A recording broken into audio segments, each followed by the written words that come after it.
Assalamualaikum warahmatullahi wabarakatuh. Di sini saya akan mempresentasikan tentang pembagian kekuasaan negara secara vertikal dan horizontal. Yang pertama, perkenalan, nama saya David Chandra Aulia dengan NIM A220190062, mata kuliah Ilmu Politik. Pembagian kekuasaan vertikal. Pembagian kekuasaan ada dua, yaitu pembagian vertikal dan horizontal. Yang pertama, vertikal. Pembagian kekuasaan menurut tingkatnya dapat dilihat melalui perbandingan antara kekuasaan antara negara kesatuan, negara federal, serta konfederasi. Yang kedua, horizontal. Pembagian kekuasaan menurut fungsinya secara horizontal menunjukkan pembedaan antara fungsi-fungsi pemerintahannya yang bersifat legislatif, eksekutif, dan yudikatif. Perbandingan konfederasi, negara kesatuan, dan negara federal.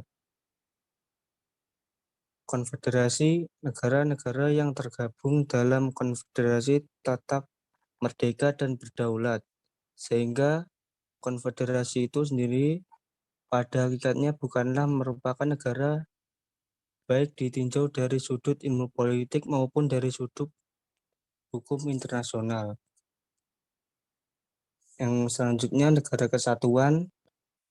Hakikat negara kesatuan ialah bahwa kedaulatannya tidak berbagi, atau dengan kata lain kekuasaan pemerintahan pusat tidak dibatasi karena konstitusi negara kesatuan tidak mengakui badan legislatif lain selain dari badan legislatif pusat.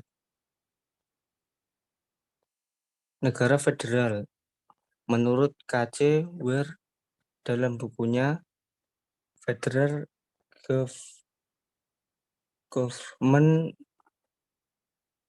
prinsip federal ialah bahwa kekuasaan dibagi sedemikian rupa sehingga pemerintah federal dan pemerintahan negara bagian dalam bidang tertentu adalah bebas satu sama lain. Dua syarat membentuk suatu negara federal menurut C.F. Strong yaitu: 1. Adanya perasaan sebangsa di antara kesatuan-kesatuan politik yang hendak membentuk federasi itu. 2. Keinginan pada kesatuan-kesatuan politik yang hendak mengadakan federasi untuk mengadakan ikatan terbatas.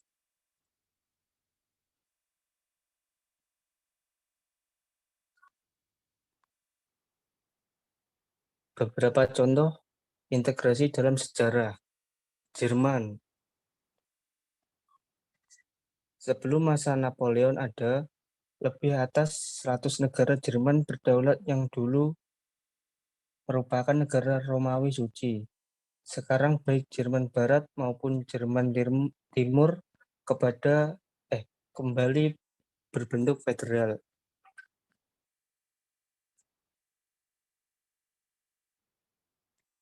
Amerika. Dalam abad ke-18 ada 13 yang berdaulat kemudian bersekutu dalam perang melawan Inggris, dan dalam tahun 1781 sampai 1789 mengadakan konfederasi. Mulai tahun 1789 merupakan negara federal. Yang terakhir Belanda pada tahun 1579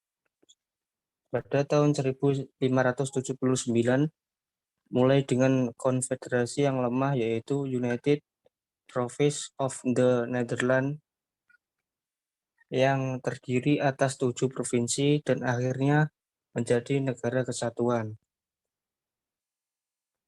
Beberapa macam negara federal. Ada dua, yaitu federalisme di Amerika Serikat dan yang kedua federalisme di Uni Soviet.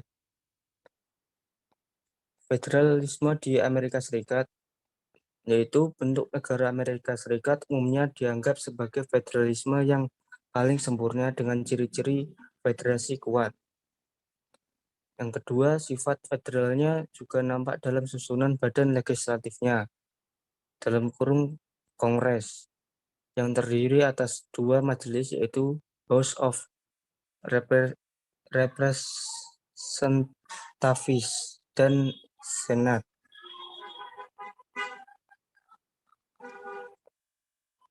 Prinsip federalisme ternyata ada dalam susunan badan legislatif yang terdiri dua majelis yaitu Council of the Union dan Council of the Nationalists yang khusus memberi negara perwakilan kepada negara-negara bagian Uni Soviet. Yang kedua, menurut dua amandemen tahun 1944,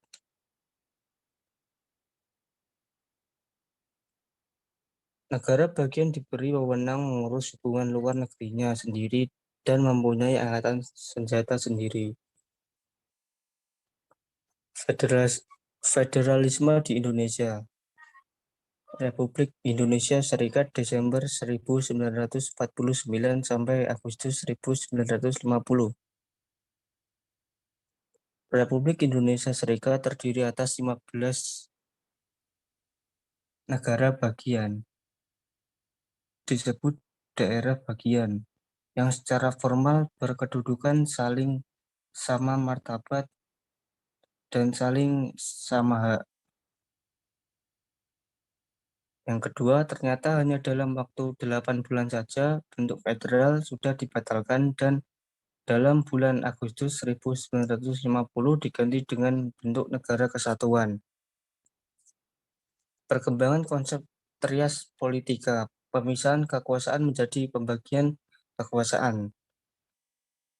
Trias politika adalah anggapan bahwa kekuasaan negara terdiri atas 3 macam kekuasaan. Yang pertama, kekuasaan legislatif atau kekuasaan membentuk undang-undang. Yang kedua, kekuasaan eksekutif atau kekuasaan melaksanakan undang-undang. Yang ketiga, kekuasaan yudikatif atau kekuasaan mengadili atas pelanggaran undang-undang.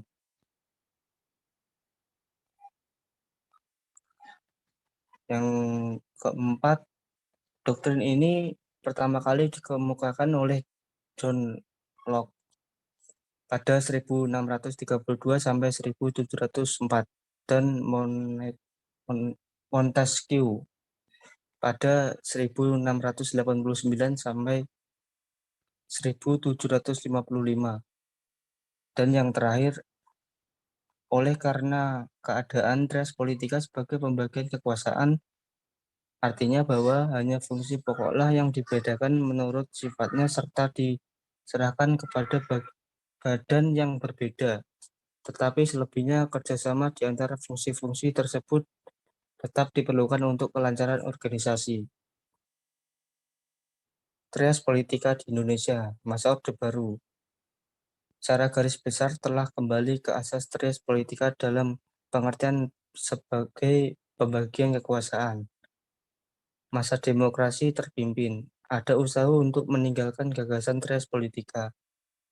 Masa reformasi B.J. Habibie, Abdurrahman Wahid, dan Megawati memperlihatkan pengurangan dominasi lembaga eksekutif dan peningkatan peran lembaga legislatif dan yudikatif. Terima kasih, sekian presentasi dari saya. Apakah ada pertanyaan?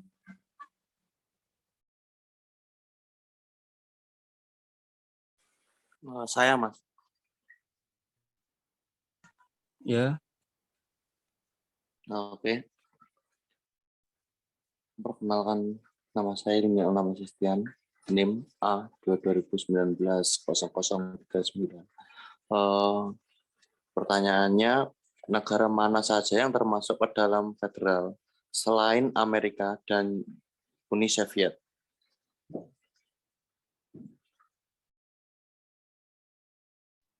Baik, terima kasih pertanyaan dari Ilmiah Namas. Saya akan menjawab pertanyaannya.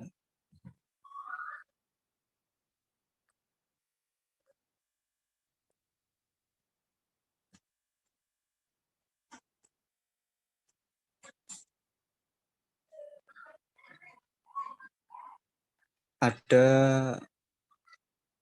ada 6 negara yang tergabung dalam federal, yaitu yang pertama 1 Argentina, Australia, Bosnia dan Herzegovina, Brazil, Komoro, dan yang terakhir Ethiopia. Itu. Gimana, Saudara Ilmi? Ya, Mas, makasih. Oke, kalau tidak ada pertanyaan, saya tutup. Saya akhiri. Wassalamualaikum warahmatullahi wabarakatuh.